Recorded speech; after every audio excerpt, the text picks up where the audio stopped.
What's up everyone, this is Erica with Hooking You Up, and today I'm going to show you guys how I did my newest original pattern that I'm so proud of. It's a sunflower onesie. This is for a size 6 to 12-ish months, 6 to 12 months.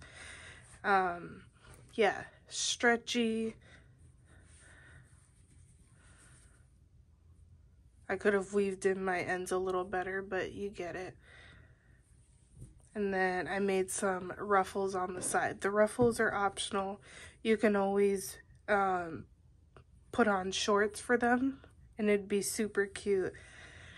And then you can add buttons to the bottom. I haven't thought about it that far. I just thought about it being pulled up from the bottom up. So yeah, let's get straight into it. So I am using a 5.75 millimeter hook for this. And what I'm going to do is just show you how I put my squares together and then sew in all the ends. So we're just going to mimic this. Make sure that the inside of your petals are all facing the same way and the outside are all facing the outside. So first I'm just going to lay them how I'm going to weave them.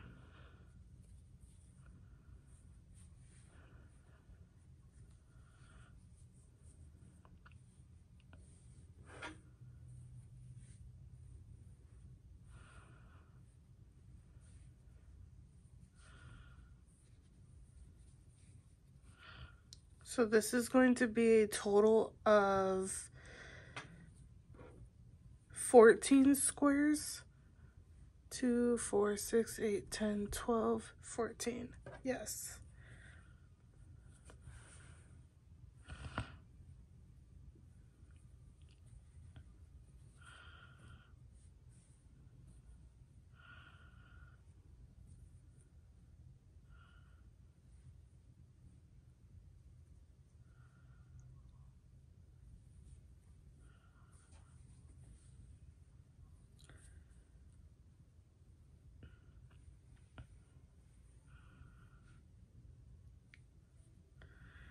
Yeah, so it looks a little crazy right here, but if you do this video in slow-mo or play it back, this is how we're going to weave it.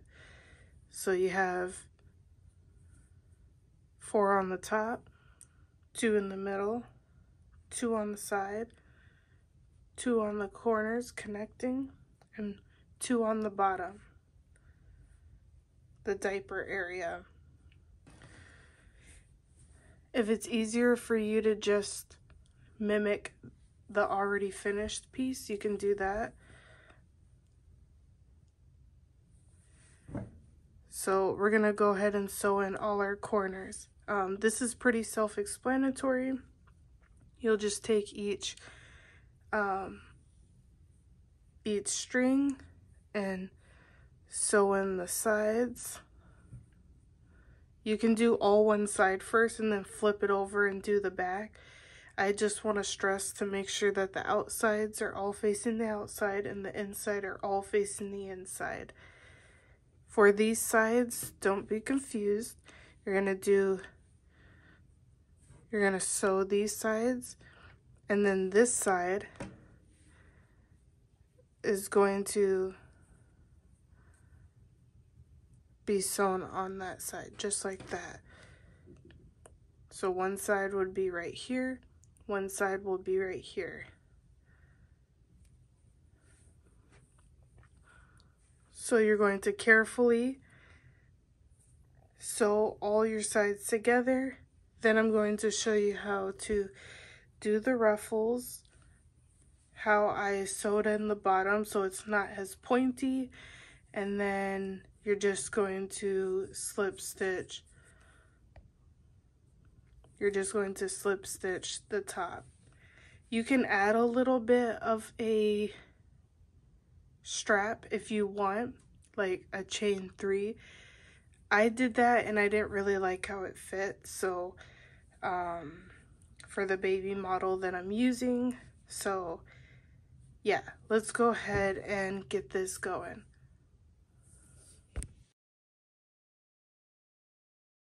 Alright, so once we've finished and we've sewed in all our insides, now we are going to sew the bottom. And I like to use a tapestry needle for that.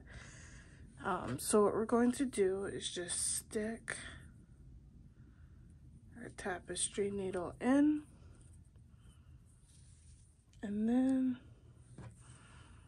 I like to just cut off a good amount. So now you're going to start on either side, and we're just going to sew these two corners to the other side. So we're not going to do this. These are going to be the leg holes right here. So I'll show you. Just like that. Okay. So we're going to make sure we line them up well.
Alright, and once we get closer to the middle, we're going to skip.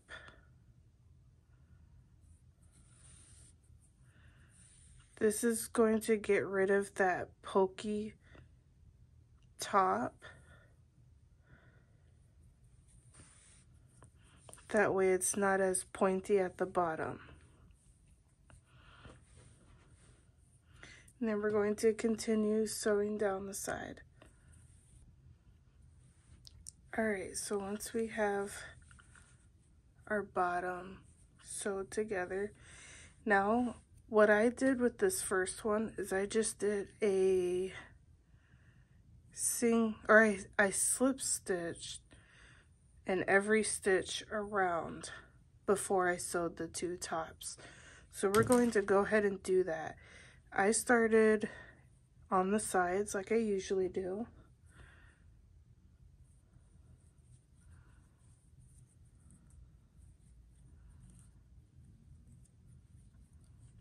And I skipped all the chain ones.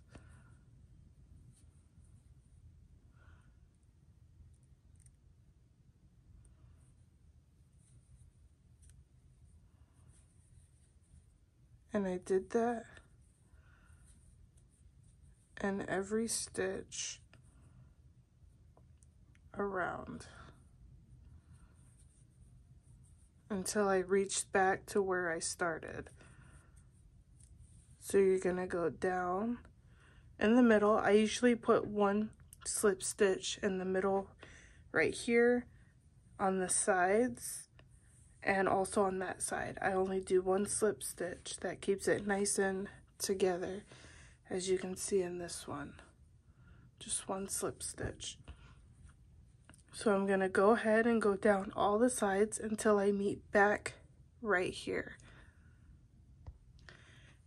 Really quick, I did want to mention that when I get to the tops of each side, I like to chain one and then continue slip stitching.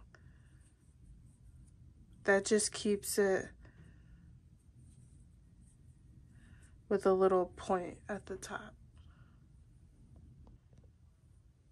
Alright, so once you've done that, looks a little messy because I have a lot of yarn all over the place right here. Anyways, so once you're done, now we're going to connect them.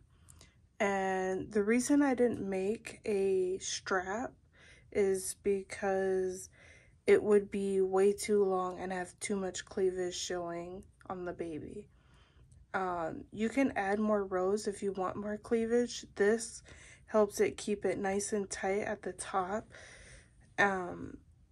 to prevent it from falling down or anything like that. And I find when I just sew a couple, like 2 stitches at the top,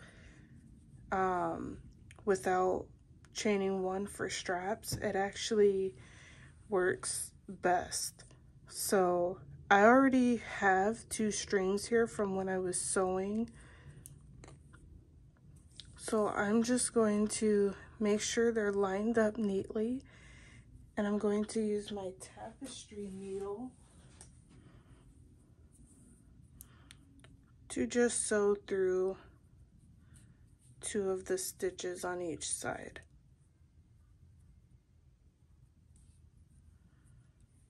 So, making sure it's nice and even.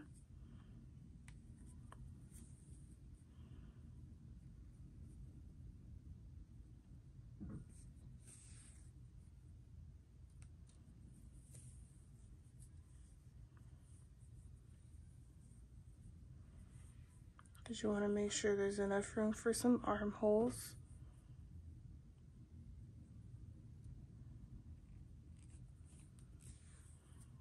You're going to do that for each side. So you got a nice little armhole right here. And I'm going to do the same thing on this side. Sew in my end, and then I'll have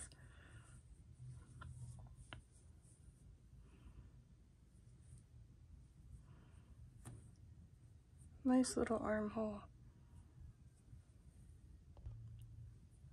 Alright, so once you've made your straps, now we're going to do the leg holes. Again, we're going to slip stitch in each stitch around the leg holes on each side. We're going to use our same method of just start anywhere.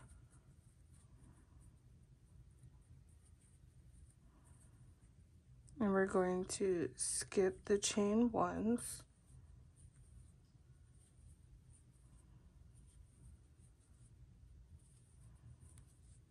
And we are going to do this until we make our way back where we started and just mimic the other. Alright, so this is the final product. These are nice and stretchy, so they can fit multiple sizes. I would say my model baby in the beginning, my niece, she is 8.5 months, about 18 pounds. Not sure of her height, but you can adjust the leg holes and the arm holes to measurements that you need. You can make them bigger or smaller if you need to. I'm going to get the measurements right now, but like I said, it's nice and stretchy, and the ruffles are optional. The reason I might put the ruffles, how to do the ruffles, and attach them in the description, but I kind of did them on the spot and I wasn't a huge fan of them, although they are kind of cute. But maybe I'll link how to do that in the description, but I'm not going to add them in this video. Typically you can just put shorts over these, or you can just have it as a onesie and maybe make your own tutu, however you want. But this is just going to be a video on the simple. We're not going to talk about my ashy knuckles or none of that, okay? Because I didn't prepare. I was trying to get this tutorial done today, so and that was after my shower. Anyways, that's not needed. So now I have 2. These will be available soon in my Etsy. 2 different options, and yeah, so let me get the measurements real quick. Okay, so the final piece is about 10 inches.